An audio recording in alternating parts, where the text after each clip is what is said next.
Alright, so this is basically going to be peptides that are worth it and peptides that are not worth it. AD9604 is very specific. It says duration called 6 weeks for significant results. Basically, all it does is it's just localized fat loss. You don't really need to use this if you have like really some fat. No point in using something like fat, pure bodybuilder, unless you are bodybuilder BPC 157 good. PT 141 is something used for men, doesn't matter. CJC 1295. All the GH stuff is so fake, just inject HGH. This one, melatonin, bro, or just take the Daphne when you wake up. I heard BSIP does actually have significant benefits, especially for those that do struggle with sleep. But it's nothing like, to be fair, yeah, taking melatonin is not great long term. It does significantly affect the HPGA axis, so maybe it would be best to use this.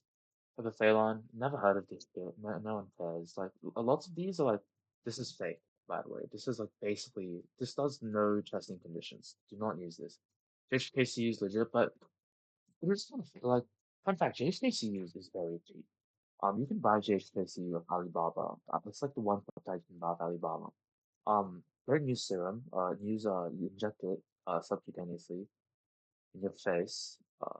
But overall, like, yeah, 12 to 24 weeks for significant skin lifetime improvements. If you're coming off like chemotherapy, this would be good. Um, but this won't help you if you have like cystic acne. It won't necessarily help you. Like, this is the truth, right? Is that acne scars are like the biggest bitch in the world. And even GHKC will not help significantly with that. The best you can do is time. If you really want to, you can do dumb rolling or laser treatments. And yeah, just have like collagen reach diet or something like that. So it is just it sucks. This is also I think this JHK RPT2 is it's worse. There's more side effects than taking the COC 1395 back and COC 1395 NODAC. Look, dude, let's do HGH. I'm being serious. I heard that there's actually there's this debate with this when you're young, because your body naturally produces more GH. Actually enhancing it with these like secretagogues or like analogs, right, is better than taking direct HGH. That is some bullshit. Actually, this type of like, this is like kind of getting into niche territory, so it is expensive. Testosterone, also fakeish. Like, no one cares, bro, about these. Like, no one cares about these. Just take H. Fun fact. I will explain to you right now why HGH is better than all of these. All of these effective, like, okay, HGH, first the benefits. It makes you heal faster. It makes your soft tissue like grow first, and then it makes like your hard tissue, like your bones grow. This is why an example is Conor McGregor has a really large nose now because he blasted so much HGH to heal his injury. Um, Another thing, HGH by extension, it helps you with your sleep a lot, which then helps you with your recovery, right? And then another thing is that it promotes lean muscle mass. It is very mild in comparison. Think of it like creatine is like effectively like a 2.5% multiplier on your strength because it just loads you up with more water. Uh, in my opinion, HGH is just like a life plus. If you don't have any pre-existing like diabetes type 1 or insulin or blood sugar related levels, dude, just take HGH. It is so good. It is it's very expensive. I will be frank with you about that. But yeah, and it's just amazing. Moving on. Apparelin, which bingo shit. This pectin does boost testosterone. I heard it works differently to HCG, which is the alternative.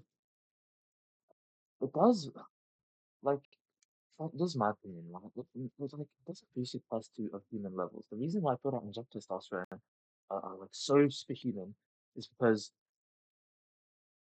even TRT doses like inject like upgrade it plus to superhuman levels. Kisspeptin, stuff like kisspeptin, HCG, and clomiphene will not do that. MT2 is for white people. You don't need it. Never heard of MGF. If I've never heard of it, it's like I'm not even kidding. It's probably not that important. Yeah, mod GRF 1.5, 1.9, CBC 1.15, no doubt. I actually heard this is bad because it don't do this. Just take this is what they want. Seriously, 1.5, not 1.95, no doubt. And stack of like Open but it's such a bitch, right? Because he injected 2 3 times daily. I remember, but it's better than DAC. I heard. I heard Motzi is like an energy nootropic thing. Look, if you need energy, there's plenty of like stimulants that will do this for you that are probably much cheaper to take than Motzi. fake selling nootropic is actually a very interesting thing.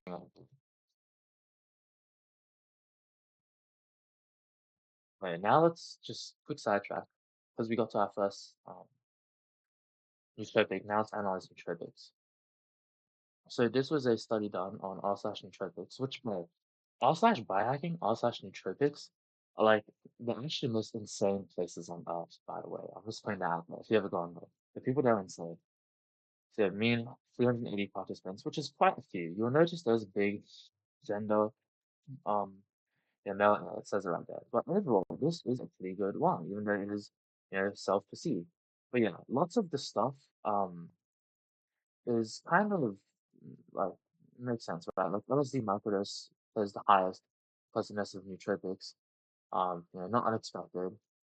And then there's lots of nootropics in it. My guess is that a lot of these they don't have enough sample sizes for them. That's besides the point. Yeah, like CBD oil significantly lowers anxiety. You got 4-L-theanine ashwagandha over there, and then phenibut. What is phenibut? Let me just hold on. PHNA. Yeah, pharmaceutical drug. Some Russian shit. Yeah, so lots of this stuff in magnesium is expected, right? But what I really want to draw your attention to is in the focus category. Just to prove my point. What I believed for a very long time is that caffeine and nicotine, for studying, so for focus, for motivation, are effectively like one of the best ones you can get for their prices. Not only are they extremely really available, they're very cheap as well. Of course, number one is going to be Adderall, and then second is I believe this is Ritalin, actually. But this is the thing. I've actually tried Ritalin before. There's anecdotal, but there's zero, and I really did not do anything for me. It's also not addictive. I heard the main issue of Adderall is just enough. And so you can imagine taking it long term is not advisable. Um, armodafinil functionally, you know how caffeine causes wakefulness like systemically by like forcing your body to like just the high metabolic rate. Modafinil and all of its modafinil is a stronger modafinil, and then adrafinil is like modafinil, or tons of modafinil in the liver. Um, like targets something in your brain that forces you to stay awake. So you say, oh, that's so good, right? I feel like if you are a point in which you don't have mental fog, if you don't have mental fog, you just have some issues with focus. There is very little difference in taking more caffeine versus taking modafinil. Also, modafinil is hard to get-ish. I don't know. I could probably get it if I tried, but yeah. But it's interesting how caffeine is so far up, and then nicotine is also very far up, right? And then you have the other expected stuff, C-max, and whatnot. And it's still very interesting because, yeah, like all of this is so far down, right? Like all of this other stuff. This makes sense. Acetone is bad for you in terms of this. Creatine. I'll draw your attention to creatine later. Melatonin, like, this focus, you could have guessed memory. So memory is actually very important. Like memory, neuroplasticity. TRL-553 is something they give to like cosmonauts. It is very hard to get.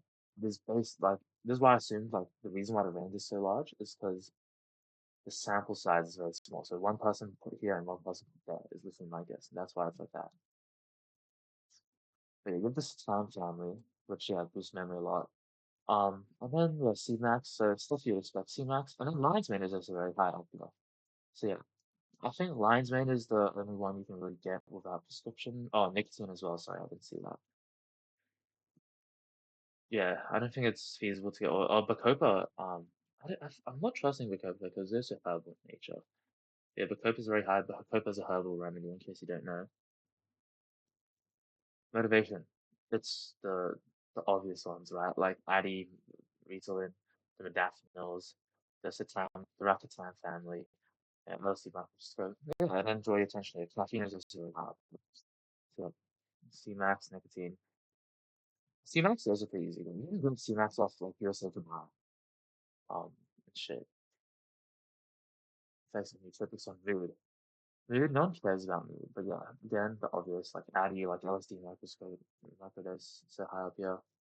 But yeah, if we draw your attention to these episodes, now we know you've probably read this rhetoric a lot lately that creatine is a very, very good nootropic. It's a very potent nootropic. Um, The caveat with that they often fail to talk about is that you need to do a range of 20 grams. So much more than you would need for muscle building purposes. Crazy, yes. So mean dose is 1.25, negligible 5 is median, which is what is the general for like smaller people that fucking bodybuilders. And that's just you need like 15 to 20. And this is the issue. When you go into the 15 to 20 range, it is kind of not good for you long term to take 20 grams of creatine, 25 grams of creatine by day. Um, that is if you have existing liver conditions. And as I'm beginning my abuse of alcohol, uh, yeah, that is an issue that I'm somewhat worried about in the long term. So yeah, lots of these are just improperly dosed, like C-Max properly dosed. Um, Lion's Mane, yeah, 200, 800, 3,000. 3,000 is a lot, mate. That's crazy. But yeah, this just goes to show, right, that you can't be a bitch and say, "Oh my God, I don't have Addies, I can't study," unless you actually do have some ADHD. And trust me, bro, if you don't have it, like you'll know if you have ADHD. Most of the time, like my motivation has increased a lot lately.